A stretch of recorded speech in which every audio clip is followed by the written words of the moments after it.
Playhouse presents Dick Powell, Charles Boyer, David Niven, Joan Fontaine.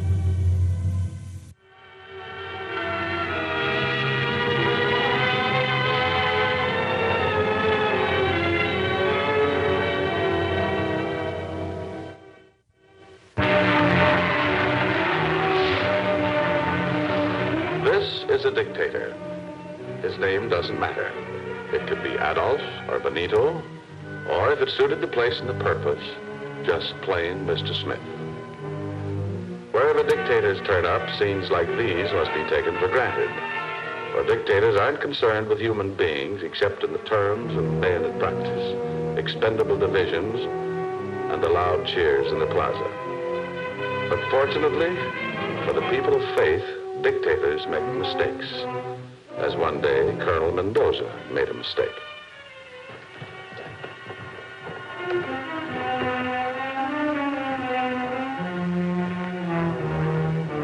Father Gregory is here. Lord, march!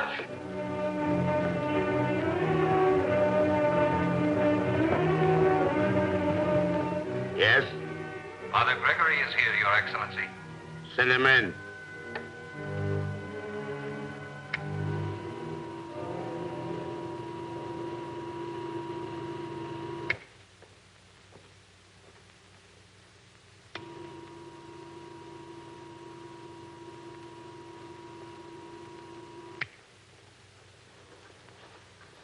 Good afternoon, Father. You sent for me? Yes. Why? Don't you know? I haven't been told. Well, you have a feeling, haven't you? Naturally. Is this going to be a short interview, or may I sit down? Better sit down. I want you to stay here until the...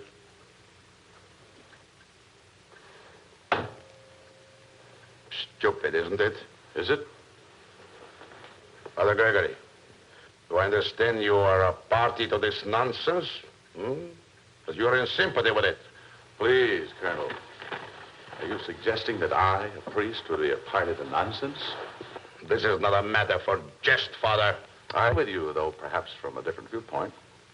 To answer your question, I desire no man's death. Not even mine? Particularly not yours. Spiritually, Colonel, you are in no condition to die.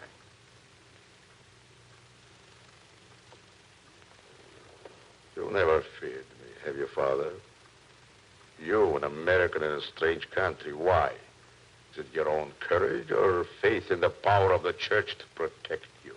Colonel Mendoza, there are very few authenticated instances of a crucifix stopping a bullet.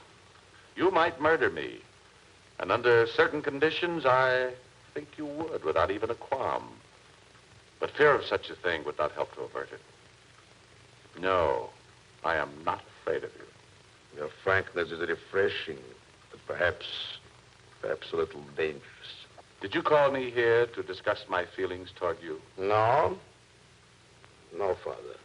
I want to know what you know about this ridiculous plot, this conspiracy against me. Ridiculous? Yet your halls are guarded by more soldiers than at any time during my stay in your country. The courtyard is full of machine guns, anti-aircraft guns, snipers on the roof. It appears, Colonel, you are taking this ridiculous situation rather seriously. I have lived this long only because I have never underestimated the power of my enemies. Father, I'd like to ask you a question. Who originated this fantastic idea? Who started it? Who's behind it? Don't shout, Colonel. You might alarm your guards. Now, as to who originated it, I don't know. But from what I've been able to find out, nearly everybody is behind it. You are not a popular man. Popularity? I don't need popularity. I have power. Against this? Well, you believe I'm going to die at 1:42 this afternoon? What I believe doesn't have anything to do with it. But just as you never underestimate the power of your enemies, neither do I underestimate the power of prayer. Prayer? You have the audacity to tell me you would dignify this wish for my death by calling it a prayer. It is a concentrated effort of prayer for a great evil to be removed. Words. Boy, they pray for my death. It is a conspiracy. When 300,000 people agree almost spontaneously to wish a man dead at 1:42 on a certain day, it is not a matter of plot or conspiracy. It is a demonstration. And in your case, it is a demonstration of hatred. Hatred. The hatred of a mass of ingrates. Who gave them efficient railroads, good schools, a sense of pride in their nation and their blood? And who bled them with taxes to build the railroads they can't afford to ride? And what can our children learn in our schools except the gospel of Mendoza? Be careful. A sense of pride in their nation and their blood. The blood they spilled in your senseless campaigns against peaceful neighbors. Quiet! Quiet, priest. Sit down. Colonel Mendoza, you will either listen to what I have to say about a subject you yourself brought up, or you will let me go back to my work. There is another alternative. As you wish, but please choose.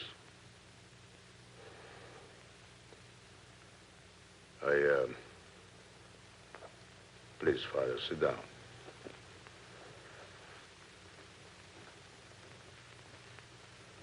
Please. I must talk to somebody about this, and There is nobody you can trust. Nobody who would neither flatter you nor knife you. Very well, Colonel. Troubled souls are my business. Thank you, Father Gregory. Please, tell me all you know about this affair. I probably know very little more than you do. It seemed to have started some weeks ago after the business in Del Rio. The drunken antics of a few men who have been since reprimanded. Reprimanded? Does a reprimand restore the lives of 142 citizens herded together in a machine gun for resisting the stealing of their wives and daughters? They should have come direct to me with their complaints. They were taking the law into their own hands, and... You say my men shot 142? Yes. And I am theoretically to die at 142 today. Significant, I presume. Yes, as far as I've heard. All right. All right, go on. Well, the story of Del Rio spread rapidly. Where the idea for a concerted, organized wish for your death originated, I do not know. I doubt if anybody knows. But given the Del Rio 142 and the fierce resentment which has smoldered in this country for years, it became a matter of spontaneous combustion. The 142 dead are now represented by 300,000 living. So at 1:42 this afternoon, some 300,000 people join minds and concentrate on my death. Ridiculous. Fantastic. It is at least an unusual method of extermination. I prefer the term assassination, Father. Extermination is usually applied to vermin. Or did you choose the word deliberately? It just came to mind, Colonel. Under the circumstances, Father Gregory, I think I'm permitting you a great deal of latitude in this conversation. You can afford it. I can? If you die, you can afford a generous gesture. If you live, I will be here to be punished. Yes. Yes, very true. If I am to die, if I live, Father, in all honesty, which do you think it will be? In all honesty, I don't know. The impact of 300,000 minds concentrating on a single objective. I certainly respect the possibilities. May I tell you what I think? I think it is a trick, a ruse. You may respect killing by concentration. I have no respect for steel and lead and poison. Poison this water, for instance. Are you thirsty, Father? Not particularly. Oh, you must be. It's a hot day. You came clear from the church.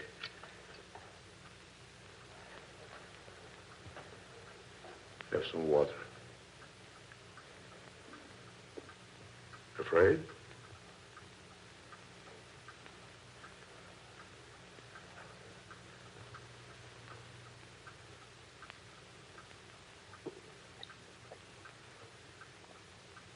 How did it taste?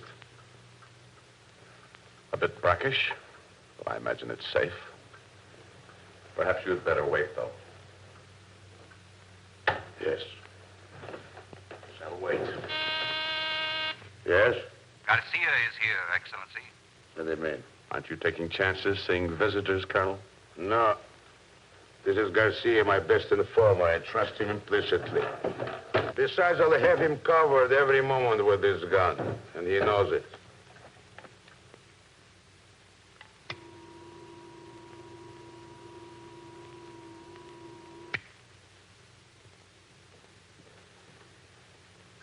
Don't stand there. Come in so I can shut the door. Yes, Excellency.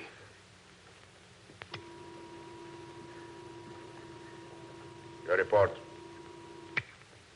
Never mind the father, the report. Yes, sir. There is nothing new. Just more of the same. Nearly all the places of business have closed in the last hour. The streets are nearly deserted. No disturbances, no arrests? Yes, a small group of men in the Flores Cantina. They resisted arrest. 3 of them are dead. And the rest? Held for questioning. Good. May I go now? Yes, go. Tell Gutierrez I shall see no one else until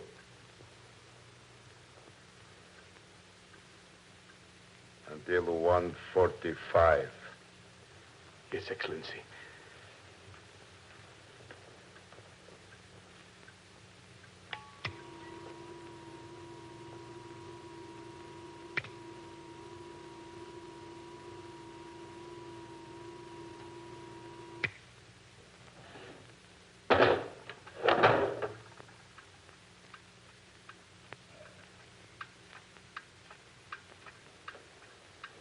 This clock says 1:29, Father Gregory. Is that correct? My watch is quite correct, Colonel. It says 1:30 exactly. Then I have 12 minutes to live. Father. What do you see before you? A weakling? No? I faced and killed many brave men, some with these hands. Do I look like a man who can be scared to death? No? You tell me that there are 300,000 fools who believe I have only 12 more minutes to live. 11 minutes now, Colonel.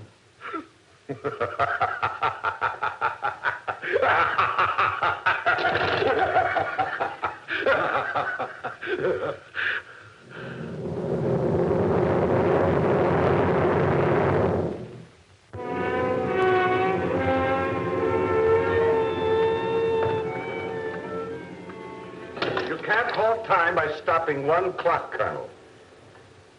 Yes. Of course. Even if you smashed every clock in the country, you'd still only have 8 minutes. A little less now. No doubt you'd like to have me spend it in the confession. If you would approach it with the required sincerity, much can be done. Even in 8 minutes. 8 minutes. 8 minutes. 8 minutes! This is insanity. 2 grown men watching at a clock, believing that one of them can be wished, actually can be wished to death. Ah, then you do believe it. Of course not! That is, let us say I concede the very remote possibility. It's a handsome concession. And let us also say that this possibility is so remote that I'm already considering my answer to those responsible for this act of, what is it, treason? It depends upon the viewpoint. And your viewpoint? My viewpoint is that better men than you have tried to destroy thinking by force. Your people wanted a leader they could love and respect. You gave them one to fear and hate. Hate. And in 6.5 minutes, that hate will become a guided missile, a living, driving thing. It is a matter of one devastating moment. For probably the first time in history, a tremendous, tremendous group of people is coordinating itself to achieve a certain objective at a predetermined instant. The voltage of a single thought can be electrically measured, Colonel. What What will be the power, the impact of 300,000 thoughts fused together into an invisible projectile?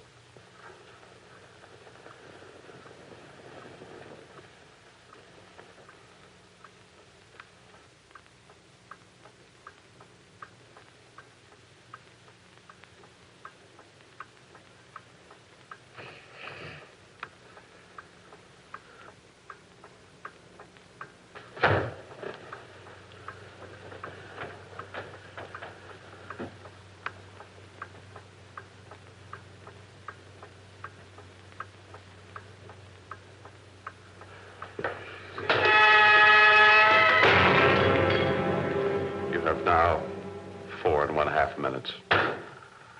Will you please quit telling me how long I have?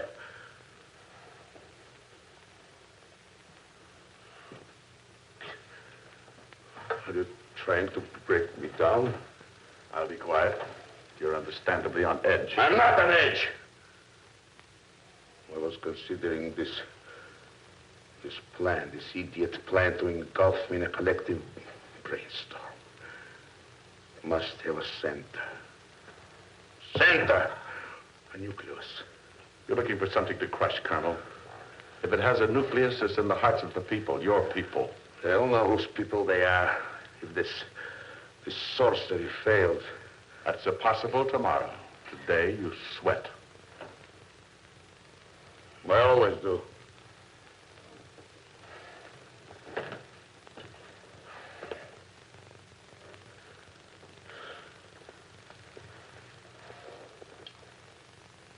How much time, priest? 4 minutes. We'll wait in silence. I'm tired of your morbid gabble. As you wish.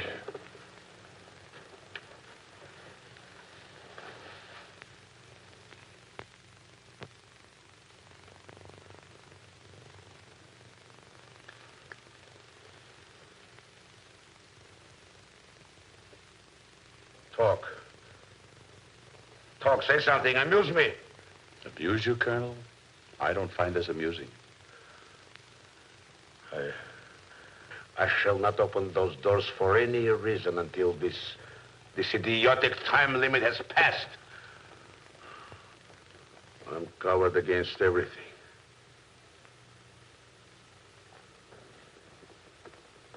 Everything with the one exception. You. You sent for me, remember? You probably knew that I would. You and the rest probably knew you were the only man at the Capitol I would let get this close to me without a search. The ideal emissary, huh? Stand up. Quick.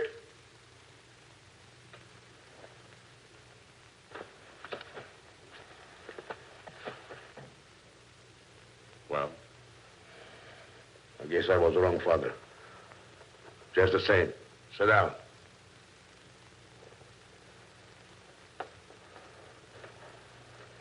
It's almost the time, Father Gregory. Just remain as you are. I'll prove to you that I'm invulnerable. Colonel, the window.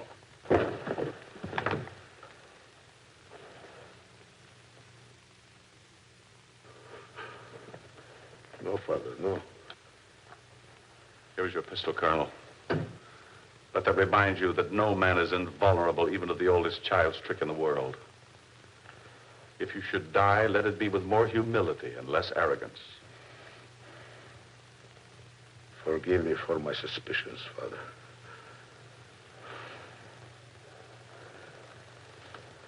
I should have known.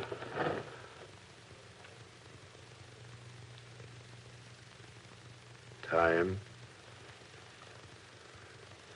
45 seconds. Whatever comes, I'm ready. Strange the different things that give men comfort. A gun at a time like this. There could be some kind of crazy last-minute effort. No. I suppose not this late. Must be almost 20 seconds. Count them off. 15.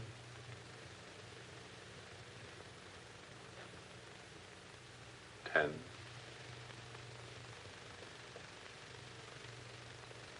Five.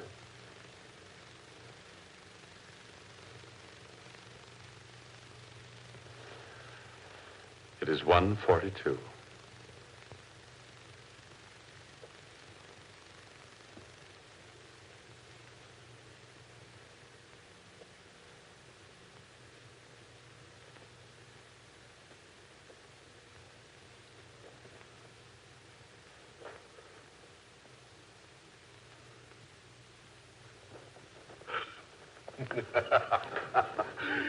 Mental assassination, huh? I told you I was invulnerable. No one will overcome Mendoza. This gun now will be quite busy for a while. In Del Rio and other places where the people plan to use mental-guided missiles. God help you now, Colonel. Thank you, Father Gregory. I can make it alone, I think, as usual. Gutierrez! Gutierrez! Gutierrez! The idiotic machine is broken. Better be broken!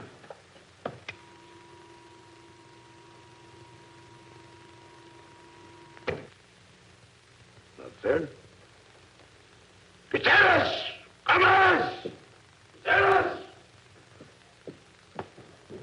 Gutierrez!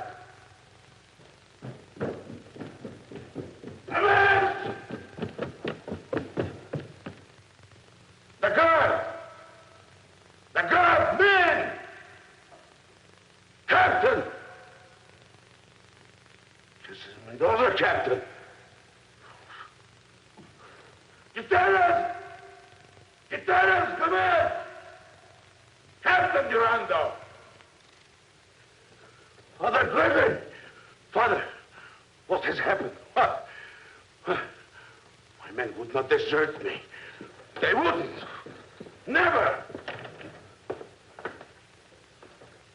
They've gone. Everyone has gone. The machine gunners, the anti-aircraft crews, the planes, my personal staff, everybody. Perhaps the missile was better guided than you thought, Colonel. But, Father, it cannot be. Why it cannot be? The hour came and went, and I was unharmed. Were you? I cannot stay alone here. I cannot go into the streets, Father. No, no, no. No, I would be killed. Very probably. I tell you, they must come back. I order it. I'm Colonel Mendoza. Look at me, priest. What do you see? Am I not Colonel Mendoza? What do I see? I see a man who is frightened, alone, doomed. I see a dictator who has died. Because Mendoza, when a dictator loses his hard supporters, when his power to rule by fear is taken away from him, when he has no one to carry out his ruthless orders, then Mendoza, that dictator, is as dead as if he had been buried with his ancestors.